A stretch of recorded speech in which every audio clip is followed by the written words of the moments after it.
a best of 7, so RSVP needs to just squeak out 2 more victories, and DDE, things are looking grim, but there's no way he's out yet. This guy is a beast. Absolutely. And here we go. Oh, I'm loving it already. Cross positions, Metalopolis. I don't think the viewers could hope for anything better. I'm wondering how DDE is going to react to this, seeing how when he tried to go to the 3 bases, he did lose that last game. But I think I have a lot of confidence in DDE. He's a really, really strong Terran player with great mechanics. And I think what RCP is going to go for is, again, his signature 1 gate expand, and you get your 3 gates out at the warp gate timing. It's been really, really effective so far. He's proven that he has a micro to hold on to it. Yeah, I mean, absolutely nothing wrong with that play. I mean, I don't even mind seeing RSVP doing something a bit more cheesy this game, try and throw his opponent off. But I think upon, seeing its, this map cross spawn, Cheese is really pretty weak on this map. But that can also kind of be a strength. Either way, cross spawn, I got to be rooting for a longer game here. Yeah, I'm really hoping for that as well. And yeah, again, RCP, I mean, he understands the scout pattern here. He's smart enough to know he doesn't really need to send out a 9 pylon scout, because what's going to happen is either his Terran opponent will send out a 9 scout, and not a 9 scout, but at the same timing as the probe scout, and he'll see that they're at close positions, or he'll just go out himself and check out to see where his opponent is. Either way, he knows that he's pretty safe against Cheese. Yeah, Cheese is definitely pretty uncommon on this map, but whenever a player's up 2-0 in a series, especially a best of 7, it's that's kind of a good window. You've got a lead, you can kind of really get in your opponent's head. Then, if you go up to 3-0 after, playing a little cheesy game, it's really quite a big blow to that player who's down 0-3. Meanwhile, looks like the SCV coming out to scout, and everything just super standard again for DD, taking that gas. And I do believe this probe should make it in time to see that geyser there. Yeah, and I'd actually like to just see DDE go for a Gaslix expand this time, because in the previous 2 games, I mean, he sort of feigned a Gaslix expand, and he saw what RSVP does to respond to the Gaslix expand. He just goes for an expansion of his own, so he has to know he's pretty safe. We don't really see RSVP ever all in or even go for an early timing attack. So I'd like to see DDE try to just, up the ante a bit with getting an equal economy. As right now, that probe, some great micro using the gas back there to fake out the Marine as the Marine tries to figure out where exactly he went. So gonna extend the life of that probe just a little bit longer. And I mean, that's so crucial that he did that, because he saw that factory just get planted down. And I mean, that's just so telling. A Terran player never wants to show that, but of course the Terran player never wants to wait too long to make that factory. And in this case, the lesser evil is, of course, letting his opponent see it. Yeah, and right now we see that RSVP is going for his patented 1 gate expand as he chronos out of that gateway right there. So as I said it before, he's very, very confident that as the SEV does see what's going on, so I think he realizes the same kind of builds can be expected. And that factory, I mean, it opens up a lot. We saw him go for a 2-port Banshee Marine all-in. That wasn't all that successful, but on a map like this, it's a lot easier to cancel your opponent's natural because there is no high ground to it. Yeah, this is indeed true, and we'll see. He's going to get out a Hellion. I love that. Hellion is great for scouting. The second gas is done, so we'll see. And I mean, this SCV is still in the base.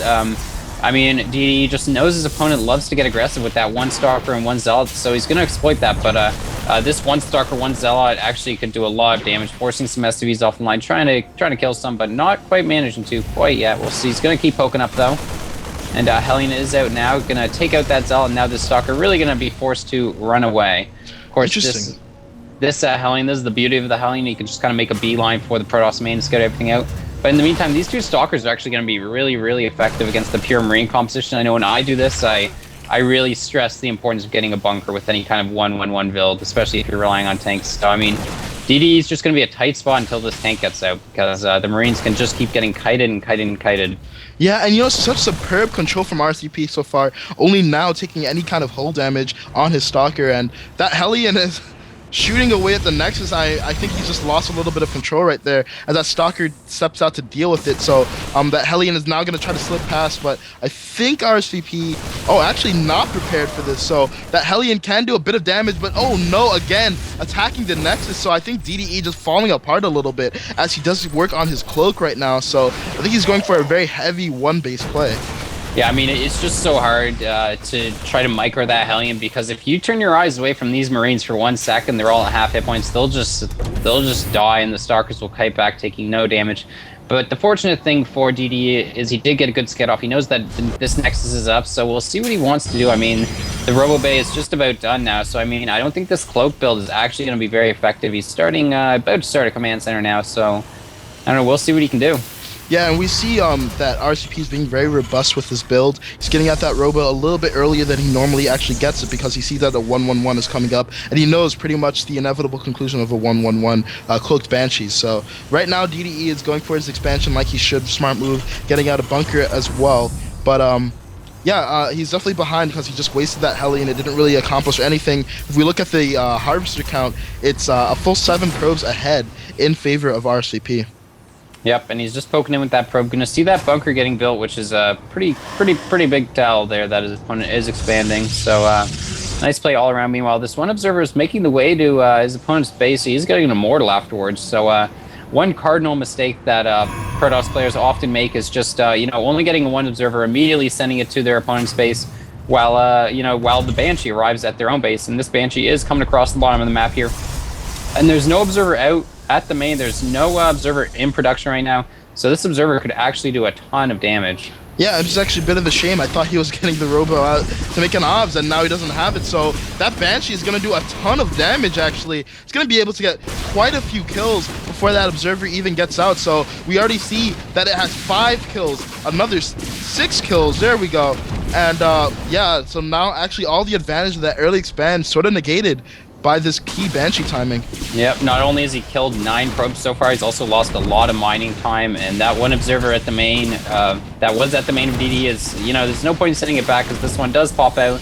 And I mean, with some good micro here, this Banshee's not going to die, it's going to sail. Oh no. Oh, what's going on? Oh, okay, barely gets away, so... Yeah, bit of a blunder there, not pulling back quite as far, but next Banshee coming in, gonna try and snipe a probe or two, but these Stalkers are ready to defend. The second obs is actually here, covering this mineral line, so he should be safe, but he's actually just gonna do some... Ooh, needs to be careful. Yeah, he does keep that alive.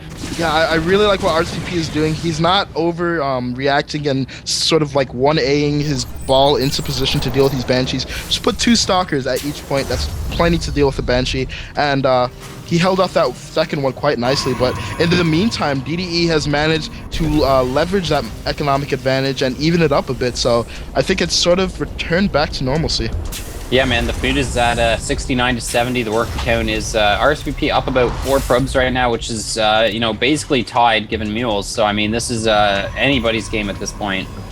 Yeah, certainly. And I think it was just a little bit of build order sloppiness from RCP. I mean, I'm sure he's very familiar with the Cloaked Banshee timing, but the fact that he got out the Immortal so early instead of getting out the Observer, which builds much more quickly, it sort of screwed him over a little bit and put him in a position where that one gate Nexus was actually not as effective as it could have been. Yeah, what I'm imagining here is that he saw that one tank that DDE made and thought, maybe he's going to go for a more tank-heavy play, but in fact, that one tank is just something DDE got out just to help him not die in a brief window of time. Banshee's Cloak, that was the original plan, and he did go through with it, so, just getting caught for a loop there, RSVP did, but, still an extremely even game here. We'll see what's going on. Looks like DD's got a Marine at this expansion here, wants to avoid any probe scouting out, and actually RSVP has a forward pylon set up here. Yeah, absolutely. And at Adebisi, what I'd actually like to see, so we see that RSVP is already getting out a Colossus, and he's working on Colossus tech a lot. I'd actually much rather see Gateway tech because he knows that his opponent is going 1-1-1. He knows that the starport is already out. So pretty much as soon as that's scouted, enough Vikings will be made to pretty much nullify those Colossi as they have to traverse such a long ground distance. So I would have actually liked to see him double forge, get some really, really fast upgrades, and move forward with that. Yeah, I really love the double forge play, especially on this map. Meanwhile, it looks like DD gonna be moving out now. We'll see what he can accomplish here. This probe gonna spot it, and the probe actually gonna quickly ninja itself away there. Yeah, absolutely. And right now we see a lot of gateways going down for coLrsvp, and we see him actually getting Twilight Council as well. So similar play to last time, he actually got charged last time. I'm interested to see what he's going to do at these very, very long positions, though, because this is a more macro favored position than he was dealing with on LT. As we see that DDE is actually moving forward with a lot of Marauders, very Marauder heavy force, and it's going to try to snipe maybe a Colossus or two, but Honestly, I'd like to see him just keep on expanding. And he's doing a great job with the Banshee in the main here, but Cannon Finish is going to take that out. But he has kind of forced 2 cannons here, and I don't know. I wonder if he's going to maybe try bury some and stuff. Just going to pick off these pawns at the edge, which is, of course, a brilliant move. You know, anything you can do. You can see that RSVP is capped right now. You know, he's got an Overlord, or not an Overlord, a Colossus. I know they're very similar to Overlords in production that just can't be made because that pylon went down. So, and NrGdde gonna calmly pull back and take his third here. Looks like RSVP gonna be taking his third as well. Yeah, so I'm really liking this. We're finally gonna see a 3-base game. Hallelujah! And right now we see that NrGdde is just really smart. He stopped making Vikings. He knows right now that he showed a heavy Marauder force. Colossi not particularly good against Marauders, so I think he knows that he doesn't need to overproduce Vikings too much as he gets out another 2 just to be safe. And getting another 2 Hellions. So I'd like to see him do a Hellion drop in the main just to try to negate any kind of economic advantage that might still be lingering after that Banshee harass. Yeah, I mean, he's done a great job with harassment. Of course, he is aware of these cannons, but I mean, Hellions are just great on this map. He's got the reactor on the factory. I'd love to see a second one and get Blue Flame because he knows his opponent. You see his opponent is getting charged. Protoss players always favor, you know, a lot of Zealots in the mid game. Great mineral sink, and you know, if you just get a lot of Hellions are also great on this map. It's very easy to scoot into that third base, get behind the minerals, and do a lot of harassment. Meanwhile, Templar Archives is just about finished. Wow, and you know, NrGdde, I gotta say, I am so impressed with NrGdde's mechanics. I mean, look at the army he's macroed up. He's consistently under 200 minerals and about 300 gas, so really macroing well as he moves in to feign some more aggression at that third, and he's gonna force RSVP to move in a position where NrGdde not NrGdde. I'm so used to watching you use a Terran. It's so strange to watch a different Terran NrGdde. But anyway, yeah, he's moving into a position where he's not really advantageous to him, and NrGdde can sort of dictate the flow of the combat here. Yeah, we'll see. I mean, NrGdde is just macroed up an insane force. He's at 193 food against 155, and we'll see he's stemming up, going to try and do what he can. There's Colossus, one of them going to go down quickly, now pulling back. It's just so many Vikings. I think NrGdde just has too much stuff here. Wow, and you know, the mechanics of NrGdde really coming to bear here as he pretty much just face rolls all over the Protoss. Amazing mechanic from NrGdde and a GG. So it is now 2-1, and NrGdde showing he is not going down without a fight.